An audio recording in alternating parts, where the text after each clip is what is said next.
Terima kasih pemirsa, Anda masih bersama kami di iNews Prime. Komisi 3 DPR meminta Kapolri memperhatikan anak-anak Ferdi Sambo.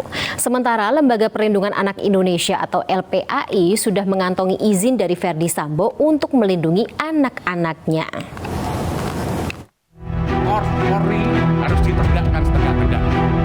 Mungkin demikian Pak Kapolri yang dapat kami sampaikan. Dalam rapat kerja bersama Kapolri Jenderal Listio Sigit Prabowo, Komisi 3 DPR menyoroti nasib anak-anak Ferdi Sambo dan Putri Chandrawati. Sejumlah anggota Komisi 3 DPR meminta Kapolri menaruh perhatian kepada keempat anak Ferdi Sambo. Terlebih anak-anak Ferdi Sambo mendapat perundungan dari warganet. Tapi ini adalah konsekuensi atas apa yang telah terjadi, apa yang mungkin dilihat, dan apa yang mungkin didengar. Tapi yang saya pikirkan bukan kondisi FS atau PC-nya, Pak. Tapi sama dengan rekan-rekan ibu-ibu yang lain, karena saya seorang perempuan, saya konsen sekali, saya perhatian sekali kepada anak-anak saudara PC, saudari PC, dan saudara FS. Tolong berikan perhatian khusus kepada mereka, Pak. Mereka tidak layak dibully. Mereka adalah aset bangsa yang ke depan pasti akan menjadi orang-orang yang bermanfaat. Sementara itu, Ketua Lembaga Perlindungan Anak Indonesia Seto Mulyadi sudah mengantongi izin Ferdi Sambo untuk melindungi anak-anaknya. Kak Seto mendatangi langsung Ferdi Sambo di rutan Makobrimob Depok Senin kemarin. Sebelumnya, Komisi Perlindungan Anak Indonesia juga bergerak untuk memberikan pendampingan kepada anak-anak Ferdi Sambo. Nah, salah satu yang kami sarankan adalah kalau bisa tetap bersama ibunya. Karena dalam pengalaman kami, dalam penelitian di berbagai negara, anak-anak yang bersama ibu, walaupun ibu dalam keadaan di dalam kondisi penahanan, tapi anak-anak akan tumbuh lebih sehat daripada dipisahkan dari ibunya.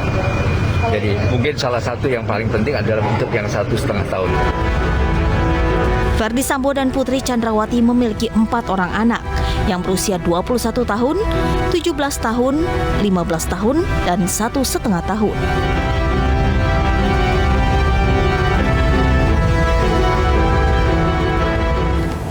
Ya, Komisi 3 DPR Republik Indonesia hingga Lembaga Perlindungan Anak Indonesia memberikan perhatian lebih atas anak-anak Ferdi Sambo di tengah kasusnya yang tengah bergulir saat ini.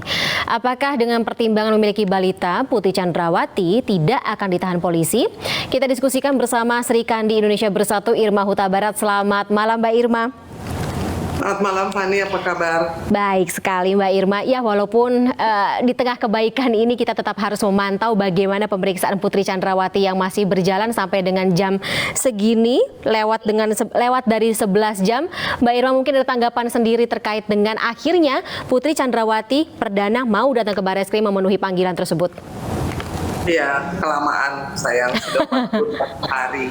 Kita tuh 48 hari tuh nggak pernah ada orang yang tidak buka suara sama sekali dan tidak memberikan kesaksian, tidak memberikan bela sungkawa, tidak meminta maaf kepada orang yang sudah dibunuh oleh suaminya dan dia juga sebagai bagian dari rencana itu di depan matanya.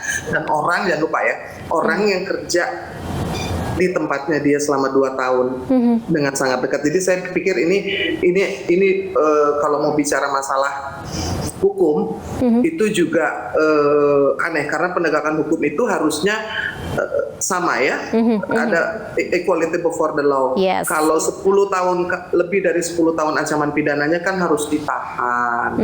Ini kenapa sih kok setelah 48 hari orang menunggu itu juga masih aja tarik ulur, sementara yang ribut di luaran ngomongin soal anaknya lah, ngomongin soal bully. Penegakan hukum dulu deh. Komisi 3 dan juga LPAI sudah bergerak, Bu, Mbak Irma, untuk melindungi anak-anak. Itu nyanyinya sama, lagunya sama. Itu kan pasti ada senario yang sama. Nggak mungkin tiba-tiba ada Kak Seto, ada LPAI, ada KPAI tiba-tiba menyanyikan lagu yang sama tanpa angin dan tanpa hujan. Tiba-tiba Kak Seto menemui di Makobrimob. Orang yang ibunya ditahan juga belum, memberi kesaksian juga belum. Begini, anak-anak punya hak, saya sepakat gitu. Tapi ini kan masalah penegakan hukum. Ini masalah nyawa orang yang sudah hilang. Dan kesaksian itu kan adalah kewajiban dia sebagai taksi kunci gitu. Jadi kalau kita bicara hak, kita bicara kewajiban juga gitu. Kalau ini kan enggak. Haknya ini, haknya anaknya, haknya ini. Nah, kewajibannya ada nggak yang ditunaikan? Betul. Sebagai subjek hukum ya. Fani, belum ada sama sekali. Tidak taat hukum, melecehkan hukum. Masyarakat pun juga mempertanyakan kalau misalnya tersangkanya dari rakyat atau kalangan rakyat biasa, apakah juga akan memiliki privilege yang sama? Apakah negara juga akan memberikan perhatian yang sama seperti itu? Bagaimana tanggapan dari Mbak Irma? Itu kan nggak perlu ditanya. Itu nggak perlu ditanya, semua orang juga tahu. Nah, ini kan yang bahaya. Sekarang ini kan citranya ini sedang berada di titik nadir polisi ini. Kalau ada momentum kesempatan untuk membersihkan diri, lalu juga memperbaiki public trust kepada kepolisian, kan inilah momen yang paling tepat. Jangan mengorbankan seluruh korps kepolisian demi kepentingan seorang Sambo dan istrinya. Banyak polisi-polisi lain yang masih baik dan banyak juga yang kena getahnya dari urusan ini gitu. Kenapa sih mesti mengorbankan kepentingan orang yang dianggap sangat diistimewakan dari awal sampai hari ini? Apa yang kita perdebatkan? Tunjukin aja bahwa kita ini sama di muka hukum, bahwa ini adalah urusan polisinya polisi, dan istrinya bukan orang tolol kok, dia dokter gigi, dia ngerti hukum. Jadi kalau ada upaya untuk tidak memperlancar penyidikan, tidak memberikan kesaksian, itu pilihan yang menurut saya sangat kejam dan keji. Betul. Dia bisa tidak melakukan hal tersebut, tapi memilih untuk melakukannya. Nah, itu kalau misalnya ditahan, Mbak Irma, itu ekspektasi kita. Putri Chandrawati ditahan. Tapi kalau tidak ditahan, malam ini tidak ditahan, tetap dikembalikan pulang gitu, walaupun masih berstatus sebagai tersangka, presiden seperti apa yang akan disematkan kepada institusi kepolisian? Iya, bahwa benar tidak ada equality before the law, bahwa hukum itu tidak sama. Tajam ke atas, tumpul ke bawah. Kebalik, Pak. Tajam ke bawah, tumpul ke atas. Jadi orang tuh sudah lama menunggu, dan ini hitungannya udah bukan hari lagi, udah 1 bulan lebih ya kan. Kalau seandainya kepolisian itu memikirkan seluruh institusi ini sebagai penegak hukum ya, saya selalu bilang kita ini negara demokrasi. Negara, kalau kita mau punya negara demokrasi yang benar, nggak dibilang negara gagal, itu penegakan hukumnya itu harus bertambah baik, bertambah kuat dan bertambah kuat. Kasus ini bukan hanya memperlemah, merusak seluruh tatanan hukum, melecehkan hukum. Jadi kalau yang dibicarakan pelecehan seksual itu nggak masuk akal. Ini pelecehan hukum yang terjadi tanpa tedeng aling-aling di lebih depan fatal mata kita semua.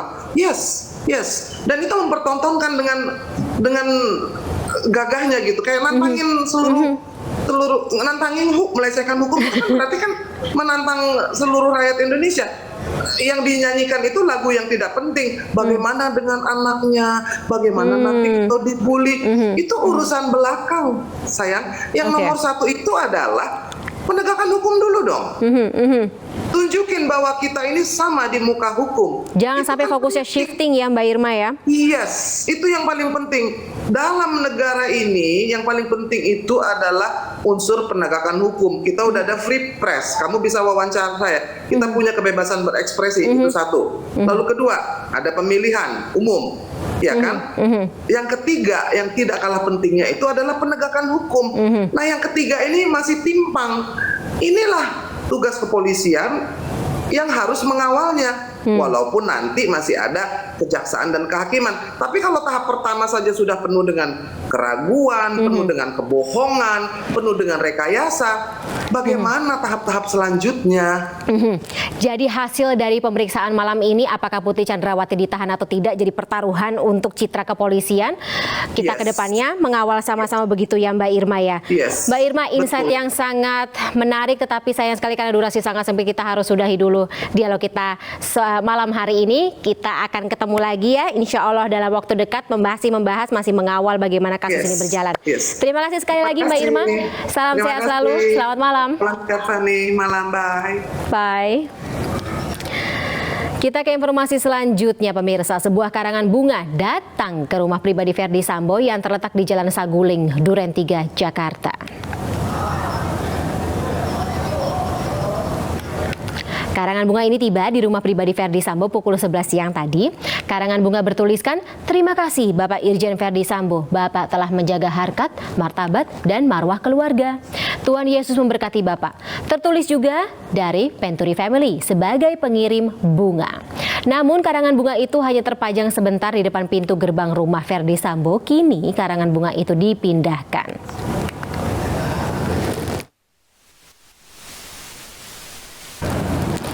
Tersangka pembunuhan berencana Brigadir Yosua, Irjen Verdi Sambo dinilai terbukti melanggar etik. Atas pelanggaran itu, Verdi Sambo diberhentikan tidak dengan hormat dari Korps Bayangkara.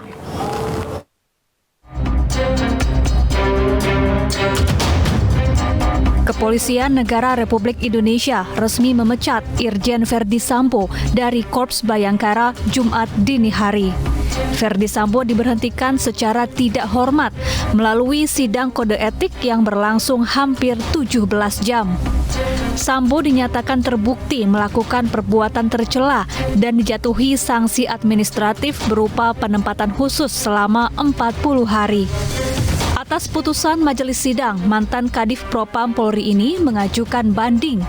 Sebelumnya, sidang ini menghadirkan 15 saksi dan dipimpin Kepala Badan Intelijen dan Keamanan Polri, Komjen Ahmad Doviri. Pemberhentian tidak dengan hormat atau PTDH sebagai anggota Polri. Demikian putusan sidang komisi ini dibuat dan sebagai tanda sahnya selanjutnya ditandatangani oleh para anggota komisi pada hari dan tanggal tersebut di atas. Kami mengakui semua perbuatan dan menyesali semua perbuatan yang kami telah lakukan terhadap institusi Polri. Namun, mohon izin sesuai dengan pasal 9 PP 7 2022, izinkan kami untuk mengajukan banding. Apapun putusan banding, kami siap untuk melaksanakan. Baik, jika akan mengajukan banding, maka pernyataan banding diajukan secara tertulis menganggap jahat setelah membaca putusan dan akan membanding dalam bentuk tertulis ke Sekretariat KPK dalam batas waktu 21 hari kerja setelah menyelesaikan putusan. 1 hari sebelum sidang kode etik, Verdi Sambo sempat mengajukan pengunduran diri dari Polri. Namun kemudian surat pengunduran diri Sambo tidak diproses Polri.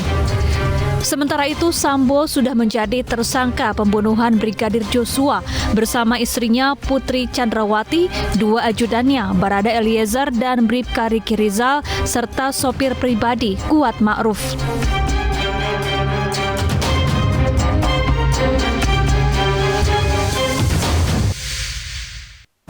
Ya, sementara itu Polri meminta maaf kepada wartawan atas insiden anggota Brimob yang mengusir wartawan. Permohonan maaf disampaikan setelah sidang kode etik Verdi Sambo selesai.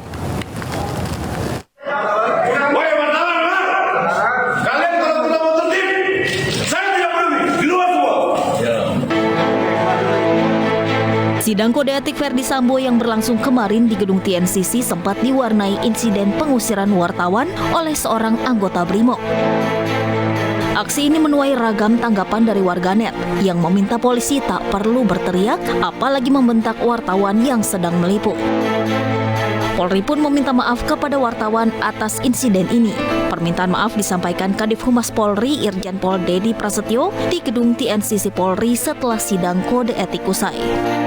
Menyampaikan permohonan maaf yang sebesar-besarnya pada rekan-rekan media. Mungkin di dalam peliputan sidang KKP hari ini ada hal yang kurang berkenan atau ada hal yang membuat rekan-rekan tidak nyaman. Ya, mungkin bisa tadi pagi ya. Saya mohon maaf yang sebesar-besarnya kepada rekan-rekan. Insiden ini terjadi saat sidang kode etik Verdi Sambo baru dimulai. Wartawan yang sebelumnya diperbolehkan untuk mengambil gambar persiapan sidang kode etik tiba-tiba dibentak lantaran dianggap terlalu berisik. Akhirnya wartawan yang berada di lokasi sontak keluar dari gedung dan meliput sidang dari luar.